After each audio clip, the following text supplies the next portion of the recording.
તો ફાઇનલી અમારી દાળ ઢોકળી તૈયાર થઈને આવી ગઈ.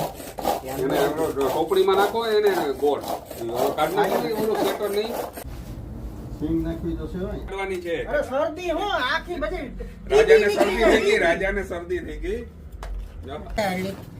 આ બેઠા આ વડીલો લીંબુનું પાણી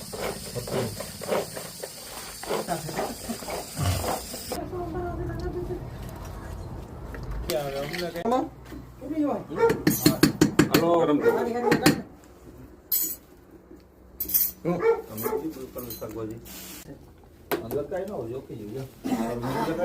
મારો ગોપુ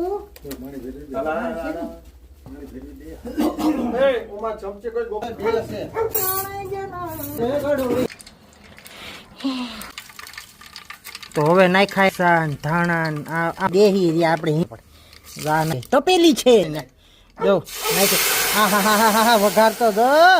અરે બાપા કહો તો ખાધા પછી તો ફાઇનલી અમારી દાળ ઢોકળી તૈયાર થઈને આવી ગઈ છે. તો પાપડ ને ડુંગળી ને ટમેટા ને મરચાં ભાત ને છાશ ને બધું આવી ગયું. તો હવે તૈયાર થઈ ગયા છે. હવે પછી આગળ ખાવાની તૈયાર કરશું. પાકડતા ધમા કરતા હે ને એટલું ખાવું કે પછી સવારે હે ને પછી